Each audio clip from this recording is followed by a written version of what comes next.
So, Listen! so once upon a time, so there was this young man, and this young man was going to a city. So galakat siya, makadto siya sa city, and on his way going to the city, he saw a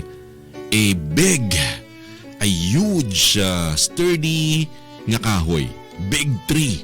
Okay, and sang nakita yung kahoy nga dako nga kahoy. So nagpundo to siya. He stopped to rest for some time. Nagdulog to sa mapahuway-huway sa. And then this young man fell asleep. Natulugan siya. And then so natulugan na siya.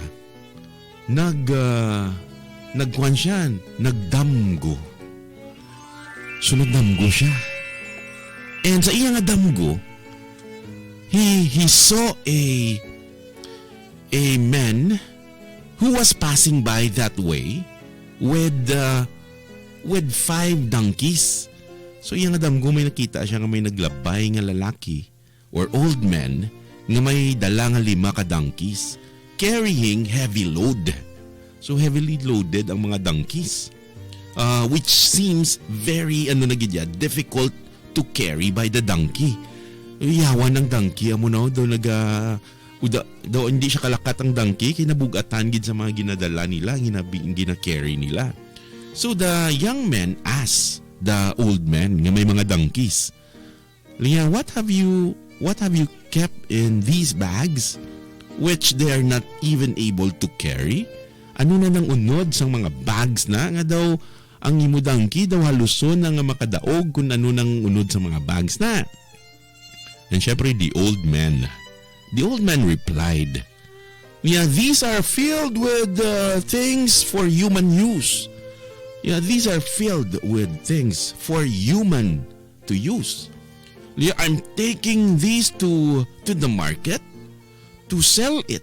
Ibaligya ko ning." And then the young man smiled. Yeah, okay. Sang ambal sang young man dayo, no? So tell me, what are things in these bags? Anong unod si man? So daw curious gid sa kung anong unod.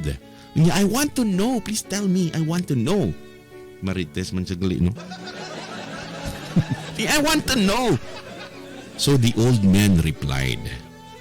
So niya, ang first donkey, kita mo na, the first donkey you see, yeah, ang unod sa mga bags na, it's loaded with tyranny. Grabe, tyranny or tyranny or tyranny ang unod. So meaning, cruel and oppressive rule. Amo na siya. So it's loaded with tyranny. So it is sold at a very high rate. So grabe, mahal galing tyranny, ha. So amo nang hambal sang tigulang. So the young man asked, kay curious, ha. Liya, but who will buy tyranny? Sino mabakal sang tyranny? And then the old man replied, "Liya, ang buyer for this are kings. Kings ning mga buyer ko. And rulers. So mo nang buyers ang tyranny. Kings and ruling people that is why kay tungod ng mga king kag mga rulers ang mabakal, that's why ang iyang price syado ka mahal. Very high gid ang iyang price." So the young man asked again, namangkot naman sa liwat niya, "Ato yaw, ano na yung unod sang ina nga bag, ang sa second nga donkey?" So what's inside that bag sa second nga donkey? And then the old man replied, "Yeah, these bundles are full of arrogance. Full of arrogance. Kag ang mga buyers ko ni are scholars. Ang mga scholars ang mga buyers ko ni." And then syempre the young man continued pamangkot. Tilinyati ang sa third na iyaw, on the third donkey, may mga bags man, ano na dayang unod. And syempre the man said to the young man, ang balsang old man, niya, the third donkey are loaded with jealousy. Ang unod sang bags are jealousy. Ang mga customer ko na are rich people. Ang mga manggaran. So loaded na sang jealousy.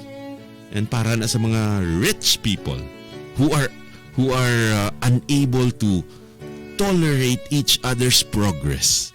Nga hindi sila ka-tolerate sang progress ng iban because mahisaon sila. So ang ako ni mga buyer, mga rich people ni. Okay, damo ni buyer ko. And then the young man asked again, Linyati, ano niyang unod sang fourth nga donkey? Ano na diyang unod sini? And then the old man replied, the fourth donkey, ini? So ang bag ni are full of dishonesty. Dishonesty. Ang mga customer ko ni are businessmen. Mga businessmen who cheats. Sila ning mga naga-cheat sa market to get a lot of profit from sales. So, padayon nung gyapon as ang young man kay curious gid sa. Niya what's in bag sa iniya? So what's inside this bag? Ang last na gid ya. And then the man or the old man said, nag-smile sa and said, niya ang last niya nga bag, it contains bundle of trickery. Grabe, bundle of trickery. Nga, its demand is among those who have no work. Ang bakal niya muning mga wala work, and they try to deceive others for their benefits. So amo na mga customer ko. So just then, sang amo na to sang naglas na to nga nabalaan niya to nga trickery tong unod sang last nga bag sa donkey. So nakabugtaw na siya muna, nakabugtaw na sa.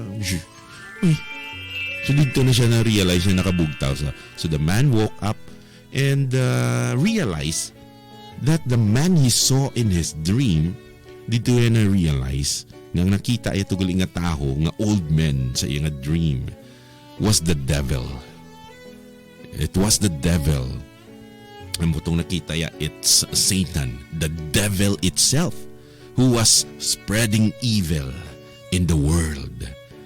Mutugali si Satan spreading evil in the world, and its victim, ang mga biktimaya, become selfish people of weak mentality. So, ang morals ng story, that's the end of the story. Wow. So I think only to avoid becoming victim of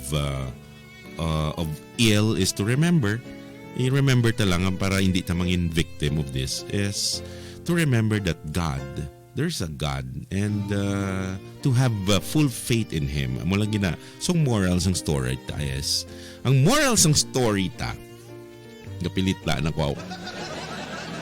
The moral of the story, so while doing any work, bising ano man ang work, it is important gid to remember that God is watching us.